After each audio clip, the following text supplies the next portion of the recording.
കൂട്ടരെ നമസ്കാരം, രാജീവ് പുലവരാണ്. നിങ്ങൾ അറിഞ്ഞില്ലേ, നമ്മുടെ ഈ വർഷത്തെ തോൽപ്പാവക്കൂത്ത് മഹോത്സവം ആരംഭിച്ചു കഴിഞ്ഞു. ജനുവരി മുതൽ മെയ് മാസം വരെ നമ്മുടെ വള്ളുവനാടൻ ദേവീക്ഷേത്രങ്ങളിലെ ഉത്സവകാലത്തിൻ്റെ ആരംഭമാണ്. ഇനി അങ്ങോട്ട് പൂരക്കാലങ്ങളിലൊക്കെ ഒരു ഭാഗമാണ് തോൽപ്പാവക്കൂത്ത്. നമ്മുടെ ക്ഷേത്രങ്ങളിൽ ആചാരത്തിൻ്റെയും അനുഷ്ഠാനത്തിൻ്റെയും ഭാഗമായിക്കൊണ്ട് ജനുവരി മുതൽ എല്ലാ ദിവസവും രാത്രി ഒരു 10 മണി മുതൽ പുലർച്ചെ 2 മണി വരെയൊക്കെ തോൽപ്പാവക്കൂത്ത് നമ്മുടെ ക്ഷേത്രത്തിൽ കാണാവുന്നതാണ്.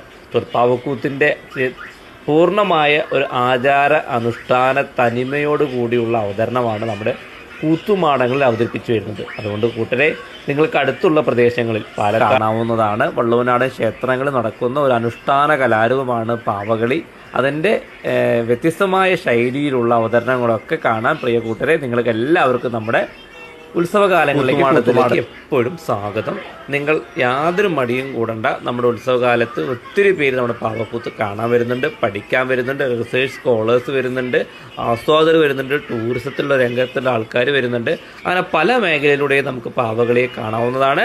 അപ്പോൾ നമുക്ക് കാണാം കൂത്തുമാടങ്ങളിലെ തോൽപ്പാവക്കൂത്ത്. അപ്പോൾ കൂട്ടരെ, നമുക്കെല്ലാവർക്കും കാണാം വിളക്കണയാത്ത കൂത്തുമാടങ്ങളിൽ പുലവരുടെ വാക്കും വചനവും എല്ലാം ചേർത്ത് വെച്ചുകൊണ്ടുള്ള പാവകളി കാണാം. നിങ്ങളുടെ സ്വന്തം രാജീവ് പുലവർ.